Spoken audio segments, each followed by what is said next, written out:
What's going on, guys? Corey from Yoda Expedition here, and in this video we're going to be installing a lift kit from Icon, and this is their stage 1. Let's get into it.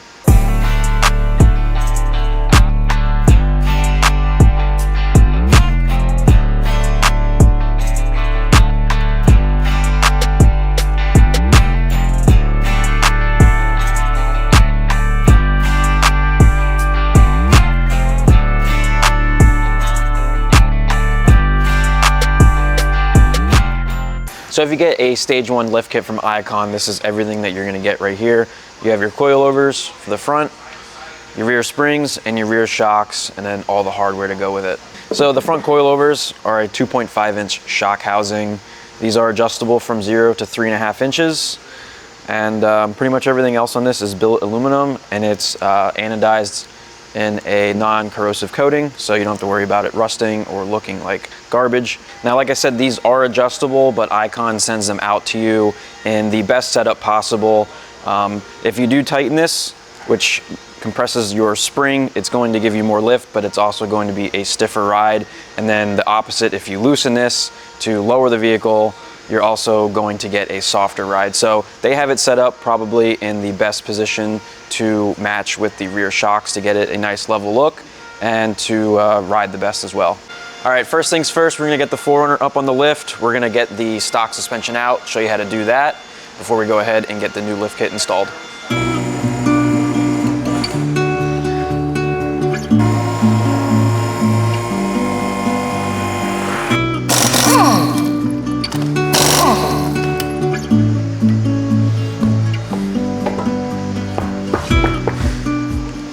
All right, so now there's a few different ways to go ahead and take this apart, but I'm going to show you how we do it.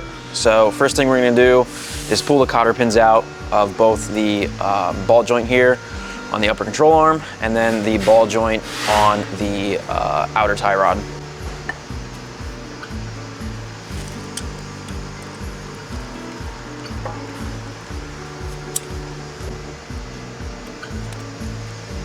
All right, so both of these nuts, the one here and the one on your outer tie rod, are gonna be a 19 millimeter. You can go ahead and take this one off all the way. But when we go ahead and loosen the one for your upper ball joint, you wanna make sure to leave it on a few threads, so when we go and pop the ball joint, your knuckle just doesn't fall. All right, so this is in our way. We're gonna take that off, which is a 17.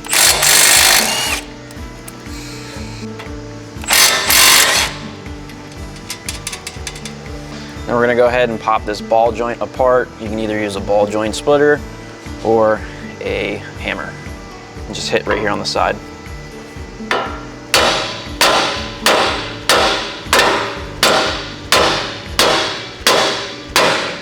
So before we go ahead and take this out completely and let the knuckle drop, we're gonna take out the bolts holding on the brake line bracket and the ABS bracket up top here. So that's gonna be a 10 and a 12. Also, for the outer tie rod, you're going to have to pop this joint apart. Again, either a ball joint splitter or you can use a hammer. So I went ahead and disassembled the other side in order to be able to move the sway bar freely up and down. So when you go ahead and take off the nuts on the top and your lower shock bolt, move this up, and then you'll be able to pull this out of here.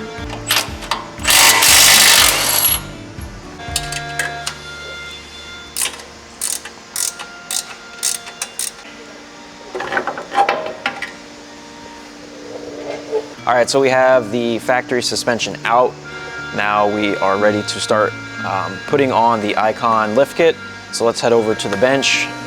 And first thing we're gonna be doing is installing these sway bar spacers.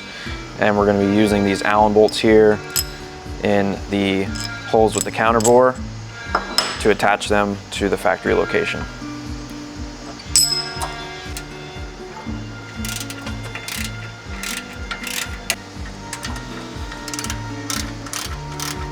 So we got the sway bar unbolted here. Now we're gonna go ahead and bolt this to the frame. You're gonna want the threaded holes to be facing towards the front of the vehicle.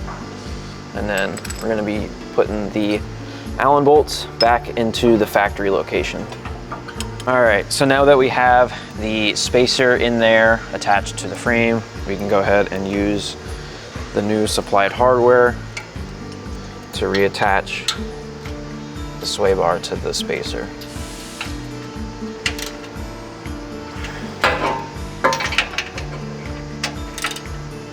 So now that we have the spacer in here for the sway bar, we can go ahead and install the front coilover. So over here on the bench, you're going to be using the hardware out of this bag. So these bolts here and these lock washers, and that's going to be for the top of your new coilovers. And when you go ahead and install these, you can see here on the bottom, there's one bushing that is wider than the other. You want to make sure that the wider bushing is towards the front of the vehicle.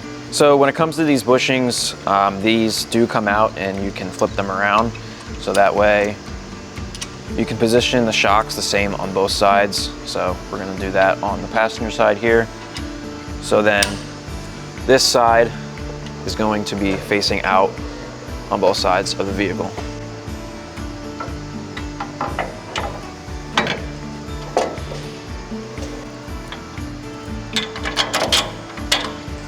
So we got the coilover in, got the lower bolt in there with the bushings in the right orientation. And now we're gonna put the new hardware through the top and into the top of the coilover.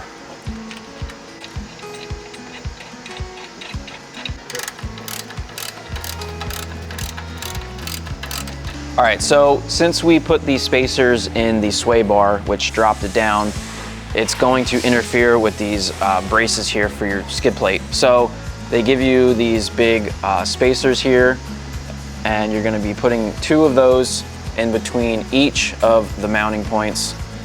So 2 in the front on each side and 2 in the back. So now that we have the spacers installed for the skid plate braces, we can go ahead and reinstall the rest of the front suspension.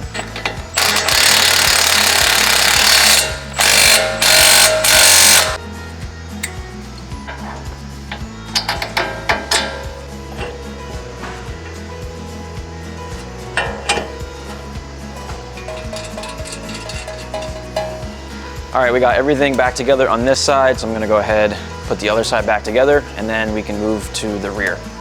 All right, now at the rear, we got the wheels and tires off. We're gonna go ahead and take out the rear shocks. We're gonna loosen the sway bar end link here, and then we can go ahead, put our new shocks in, and pull out the old springs and put those in. So the first thing I'm gonna do is loosen this top nut on the strut. So I'm gonna go ahead and use a vice grip on that flat up there. So when I go ahead and loosen this, it doesn't spin. All right, so before you go and completely loosen this nut, just make sure you have something underneath the rear axle, either a jack or something, just so when it does completely come off, this thing doesn't come down and pull on anything like the brake lines or something.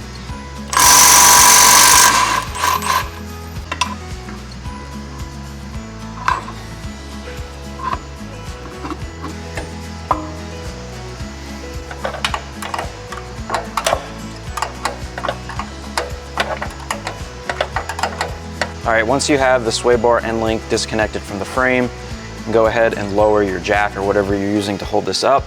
And now the rear spring should be pretty free and you can pull it out. All right, so before we go and put the longer springs in from Icon, you're going to have to remove the track bar here from the rear axle and this one ABS clip. And then that'll allow you to push this down enough to get the longer springs in there. All right, so we're gonna go ahead now and throw in the Icon spring. You're gonna be transferring your bump stop over from your OEM springs, and then on the bottom where the spring comes to an end, you're gonna be locking that in right here on the axle. All right, now we're ready to put the new rear shocks in. So as far as the bushings go, you're gonna have 2 different washers. One's gonna have a bigger hole. The bigger hole one is gonna go on first, followed by rubber bushing, and then we're going to put it in from there.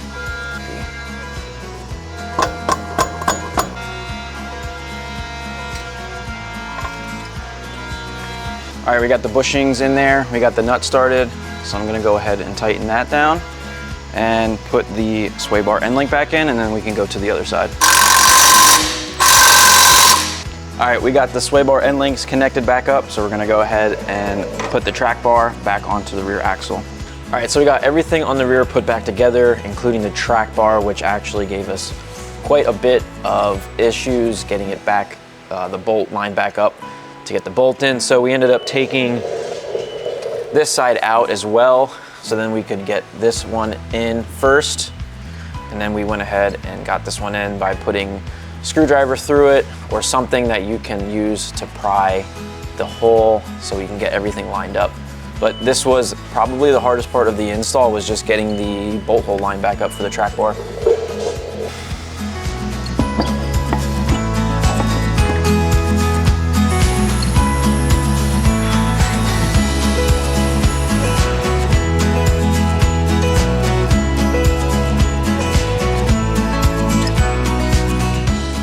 All right, so we just finished up the lift kit. We took it out, took it for a quick test drive to get the suspension moving and whatnot. Brought it back in, and we wanted to get a measurement for you guys. So I have the stock measurement.